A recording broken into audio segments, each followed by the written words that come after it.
What's up guys, Sean Nalawani, RealScienceAthletics.com. And in this video today, we're talking about how to achieve progressive overload if you're training from home right now and you're limited on equipment. And it's a little bit windy today, so apologies if there's a bit of extra noise here. Before I jump into the video, I just want to let you guys know that we're currently running a 20% off discount on all three of our supplements over at Real Science Athletics until tomorrow, April 25th at midnight. So if money is a bit tighter right now and you want to stock up on our Athletes Multivitamin, pre-workout, or fish oil, just head over to RealScienceAthletics.com. The link is up here and down below in the description, and use coupon code TAKEOFF20. I have no doubt that these are the best formulated products available in their categories right now. And if you have any questions about any of them or you want to compare them to what you're currently using, just post below, or you can also DM me over on Instagram at Sean Nalawani. So if your primary goal right now is mainly just to maintain your existing gains, then as long as you have a set of exercises that allows you to get within a couple reps of failure, technically progressive overload is not going to be necessary, okay? You can just do a basic maintenance routine and perform the same weight and reps from week to week, and that should be enough for your purposes. However, if you want to continue making muscle building progress during this period, then progressive overload is absolutely essential, just as it always is. It's the underlying driver that forces your body to put on greater and greater amounts of muscle over time, and without it, you're just not going to see any significant gains. And all progressive overload really means, at the heart of it, is that you need to consistently increase the workload on your muscles over time in some capacity. It doesn't just mean adding more weight to the bar like a lot of people think. Now, if you do have access to enough weight right now and you're still a beginner to intermediate trainee, then simply lifting more weight over time should be your primary focus. But there are a lot of other ways that progressive overload can be achieved. And if you're limited on training equipment right now, or you possibly have no equipment at all, then you're gonna need to make use of some of these alternate methods in order to continue making gains. So let's go over it here. The first one is very simple, and that's to just perform more reps with the same weight. Like we've talked about in the last few videos here, the truth is that you can still build comparable muscle mass, at least in the short term, even if you're using very high rep ranges, definitely up to 30 reps, maybe a bit higher, though I wouldn't go too high since your cardiovascular system can become a limiting factor in that case, especially if it's a bigger compound exercise. But for sure, up to about 30 reps is probably a safe amount if we're talking about hypertrophy. So if right now you can do, say, 10 bodyweight pull-ups, even without changing anything in terms of weight or technique or angles, you can literally just push for more and more reps, right? Maybe one week you do 10 reps, next week push for 11, then 12, then 13, and so on. It's really that simple. Or if you can do 5 handstand push-ups right now or 15 decline push-ups, same thing. You can literally just aim for more reps. That's a perfectly viable method of progressive overload, and that will stimulate further and further muscle growth on its own. The second method is to perform a more challenging variation of the same exercise. So this is similar to adding more weight, but instead of adding a greater load using an external object, you're just going to change the position of your body to apply more resistance to the targeted muscle. Now, there are tons of different ways this can be done depending on the muscle group or the exercise. For example, it could mean different push-up progressions, like starting with a regular flat push-up, then making it more difficult by elevating your feet up behind you or even on a wall, or doing side-to-side push-ups or clapping push-ups. It could mean doing narrow neutral grip chin-ups and then graduating to overhand pull-ups, and then maybe progressing to a sternum pull-up to make it even more challenging. For shoulders, maybe you start off with a pike push-up and then you graduate to a handstand push-up. For triceps, maybe bench dips is where you start, and then you graduate to regular dips using 2 chairs. Okay, these are just a few examples of many different ones. The third method is to perform your lifts under greater control. That alone will go a long way in making a given level of resistance and a given exercise variation a lot more challenging. And there are 2 main ways of doing that. The first is to perform a slower negative, and the second is to implement a pause in the contracted position of each rep or the stretch position, or both. So if right now you tend to perform the negative pretty quickly, let's say 1 to 2 seconds, and you're just largely letting gravity do the work, you can slow that down to 3 or 4 or even 5 seconds to make the lift more difficult.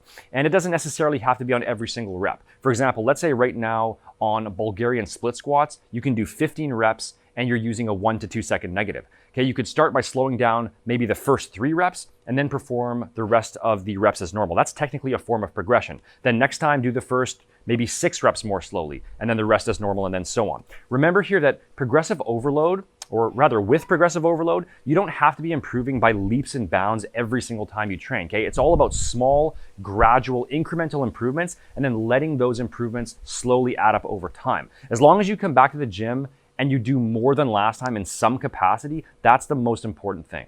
But getting back to this particular method, again, you can slow down the negative. I don't recommend slowing down the concentric. I think that the concentric should always be performed with maximum force because the research is pretty clear that that is optimal for size and strength gains. But the other thing you can do is to implement pauses. So let's say on an inverted row, right? Instead of just pulling yourself up and then lowering immediately, you can try holding at the top for a 1 to 2 second count. Or on a pistol squat, you can lower yourself down and then hold in the bottom position for a 1 to 2 second count. And even with just this alone, using a slower negative and then implementing a hold at one or both ends of the rep, that can go a long way right there in helping you get more benefit out of less resistance and steadily progressing without having to add extra weight to the exercise. Another method you can try, this isn't something I personally use often, but technically it is a way to make a given weight more challenging, and it is another method that can be used for progression, and that's to implement pulse reps. A pulse rep is basically where you start by lifting up the weight halfway, then you lower back down to the starting position, then perform a full rep, go back down to the starting position, and then repeat. So maybe you have limited resistance on, say, bicep curls. Maybe all you have handy is like a 10-pound bag of rice, but you can already crank out 30 reps with that pretty easily. Slower negatives and static holds can be used there, but you can also try implementing some pulse reps to make it even harder. So those are 5 methods right there that you can use to achieve progressive overload at home without having to add more external weight into the equation. And the very important thing to keep in mind here is that all of these methods can be combined.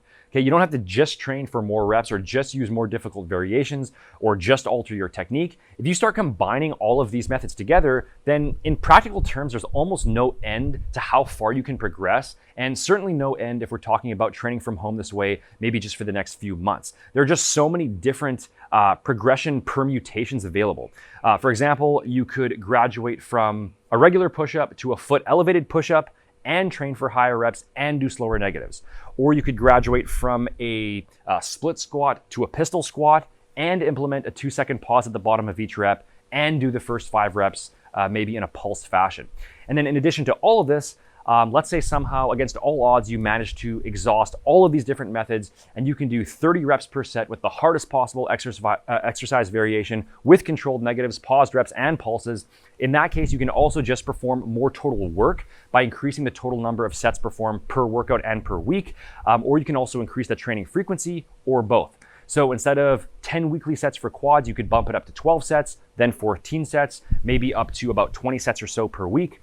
Or if you're training a given muscle once a week right now, you could increase to 1.5 times a week, then twice a week, then maybe even 2.5 times a week or 3 times a week, at least for a temporary period. Another way to perform more total work in general is to implement rest pause into your training. So instead of increasing the total number of sets, with rest pause, what you're gonna do is just tag some extra reps onto the end of each set that you're already doing.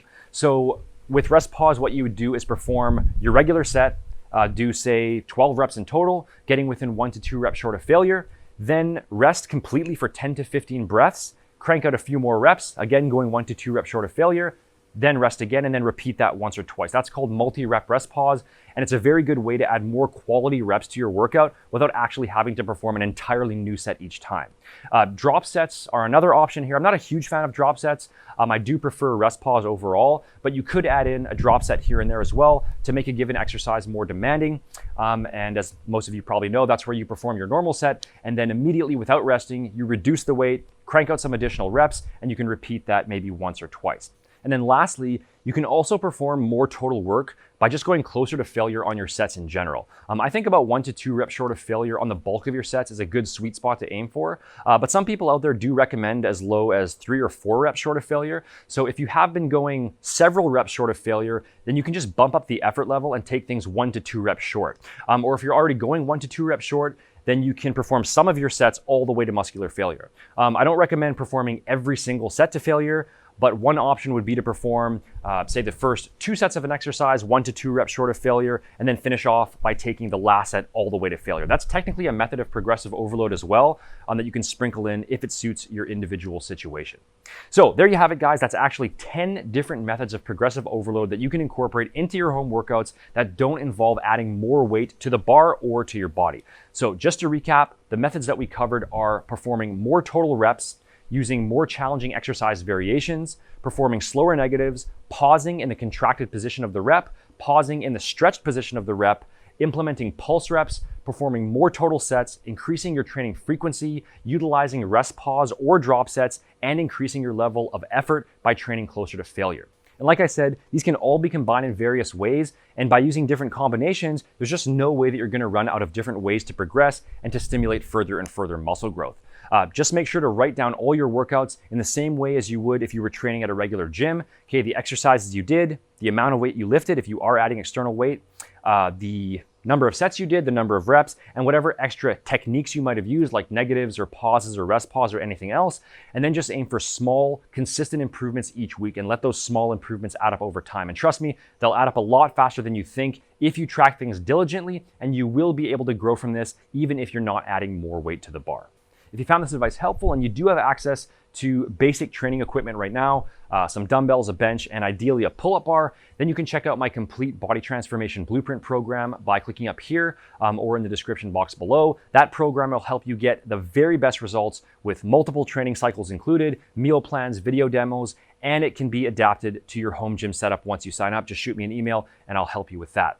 On the other hand, if your training equipment is very limited, then you can download my free home upper lower split that I uploaded a couple weeks ago. The link for that is also in the description. And as always, make sure to hit the like button, leave a comment, and subscribe if you haven't already in order to stay up to date on future videos. Thanks for watching, guys, and I'll see you in the next one.